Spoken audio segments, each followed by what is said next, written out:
Hello friends, good morning, Radhe Radhe. আমিও গীতা, আমার আরও একটা ভিডিওতে সবাইকে এত এত ভালোবাসা। তোমরা সবাই কেমন আছো? আশা করি তোমরা সবাই ভালো আছো। আমিও আছি ভালোই। সকালবেলা সে কী কাণ্ড, ব্যাঙ উঠেছে কি ইঁদুর উঠেছে জানি না, বাবার কোল থেকে ধূপটার ফলটা ফেলে দিয়েছে। তো এই যে ঠাকুর ঘরের অবস্থা, এখন দেখো বাবা আর বুনু ঘুম থেকে উঠেনি, সবে উঠবে। ওখানে বুনু শোয়া, দেখো মাথা এখানে, পেছন ওইদিকে, আর বাবাও সবে উঠবে।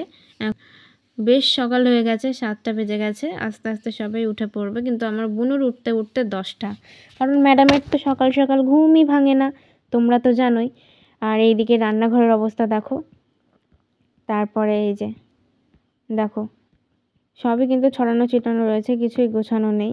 আর বৃষ্টি হয়ে আমাদের ছাদ রোষে রোষে দেখো রীতিমতো রান্নাঘর ভেসে যায় রাত্রেবেলা যখন বৃষ্টি হয়। অ্যাকচুয়ালি আমাদের রান্নাঘরটা যখন করা হয়েছিল তখন ওইদিকে ছাদের না মানে লেভারগুলো ঠিকঠাকভাবে ঢালাইটা দিতে পারিনি, যার জন্য বৃষ্টি হলে জেম্মাদের ঠাকুরঘর আর আমাদের এই রান্নাঘর রোষে রোষে ভিজে পুরো জলে ভর্তি হয়ে যায়, যার জন্য জেম্মা গোপালকে দাদার ঘরে শয়নে দেয়। আর এই যে সমস্ত 3-4 দিনকার ভেজা জামা কাপড় মেলা রয়েছে, এখনও পর্যন্ত শুকোয়নি। আর এই যে বাসনপত্রের অবস্থা গতকাল রাত্রের, কিছুই করা হয়নি, সব আস্তে আস্তে করা হবে। আর এই ভেজা জামা কাপড়ের এত বাজে স্মেল, কি বলবো তোমাদের। এই জামা কাপড় শুকোচ্ছেও না, আর মানে বৃষ্টিও থামছে না, রীতিমতো সন্ধ্যা লেগে গেলেই বৃষ্টি শুরু হয়ে যাচ্ছে প্রত্যেক দিন। তবে একদিক দিয়ে ভালো, রাত্রেবেলা ঘুমটা বেশ ভালো হচ্ছে, ঠান্ডা ঠান্ডা ওয়েদার। তো চলো আস্তে আস্তে সব কাজ করে নেওয়া যাক। আজকে হলো মঙ্গলবার, সেটা তোমাদের বলাই হয়নি। পরে গাইজ এখন বাজে প্রায় 10টা কাছি, আর আমার পিসি দেখো আমার বাবার মেশিনের টেবিলে সেলাই করছে। আমার পিসিও কিন্তু ভালো দর্জি, আমার বাবার মতোই, বাবা জেঠির মতোই। পিসি দিদির জন্য ব্লাউজ বানাচ্ছিল। আর এখানে আমার বোন কিন্তু খেতে বসেছে। আজকে কি হয়েছে দেখো, আলু দিয়ে কচু দিয়ে, আর এই মাছটাকে কি মাছ বলে আমি জানি না, যখন মা কিনেছিল তখন বলেছিল পমফ্রেট মাছের বাচ্চা, কিন্তু এটা কোনো পমফ্রেট মাছের বাচ্চা না। পমফ্রেট মাছ আমি চিনি কীরকম হয়, ওই জন্য মাছ আমি খাইনি, তবে তরকারিটা ভালো হয়েছে। কি কি রাখলেন? কিছু রান্না করে নিয়ে আজকে নিরামিষ সব। সরষে বাটা দিয়ে ঢ্যাঁড়স করলাম, আর পেঁপে দিয়ে কাঁচকলা দিয়ে রসা করলাম। এই আজকে আর কিছু করিনি, মেয়ের একাদশী আমরা দুজনেই খাবো, অল্প স্বল্প কিছু করেছি, ব্যাস, আর কিছু করিনি। খাওয়া দাওয়া হয়ে গেছে, আমাকে তাড়াতাড়ি করছি। খাওয়া ইচ্ছা নাতনির সঙ্গে কথা নাই বলেন? নাতনির সঙ্গে কথা নাই, ও তো বাচ্চা, ওর সঙ্গে কি আর করবো। যখন দুষ্টুমি করে তখন খুব রেগে যাই, কিন্তু পরক্ষণে ভাবে আমি রেগে গেলে ও কার কাছে যাবে, আবার ওকে কে শেখাবে, তখন আর কিছু রাগ টাগগুলো আর মনে থাকে না।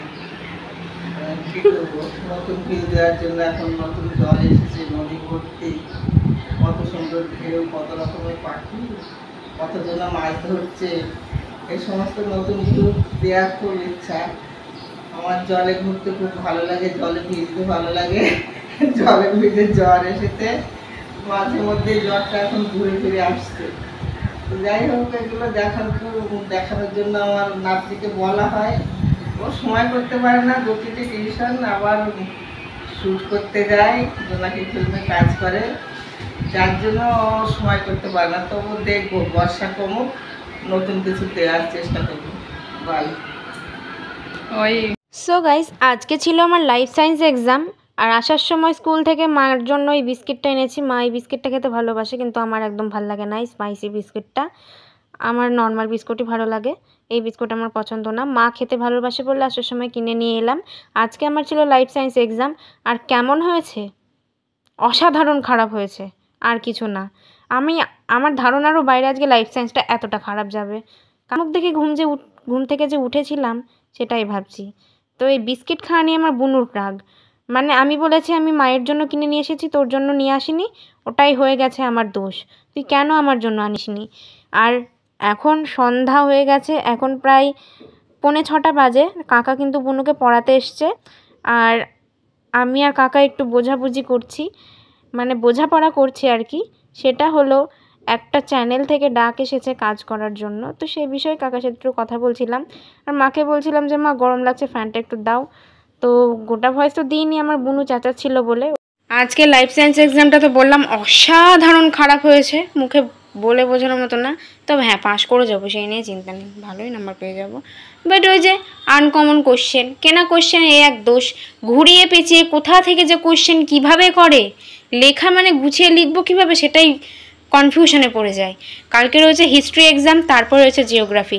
তো এই দুটো পরীক্ষার জন্য আমি খুবই ইন্টারেস্টিং, কারণ হিস্ট্রি আমার খুবই ফেভারিট একটা সাবজেক্ট। হিস্ট্রি অ্যান্ড জিওগ্রাফি দুটোই আমার ভীষণ ভালো লাগে। তো এইমাত্র মানে একটু শুয়েছিলাম, এলিয়েছিলাম, সবে উঠলাম, মানে উঠেছে অনেকক্ষণ আগে, সন্ধ্যে দিয়ে আবার একটু এলিয়ে দিয়েছিলাম গা। তো এবার ইতিহাস ভূগোলটা পড়ে নেবো, ইতিহাসটা পড়ে নেবো। ইতিহাস নিয়ে কোনো টেনশন থাকে না আমার, কারণ ইতিহাসে পুরো সব কোশ্চেন কমন চলে আসে, ওই জন্য এত ভালো লাগে। আর পড়ার মতো কোশ্চেনই চলে আসে, না পড়ার মতো কিছু থাকে না, যেহেতু ফেভারিট সাবজেক্ট বাংলা, ইতিহাস, ভূগোল খুবই ভালো লাগে আমার। তো সবার এক্সাম কেমন হচ্ছে অবশ্যই জানিও। আর আমি চলো পড়তে বসি। আর বিছানার অবস্থা খুব খারাপ, বিছানাটাকে অ্যাভয়েড করো সবাই। ভিডিওটা কেমন লাগলো অবশ্যই জানিও, ভালো লাগলে লাইক, কমেন্ট, শেয়ার এবং সাবস্ক্রাইব করে দিও। অ্যান্ড সবাই নিজের টেক কেয়ার করো। বাই।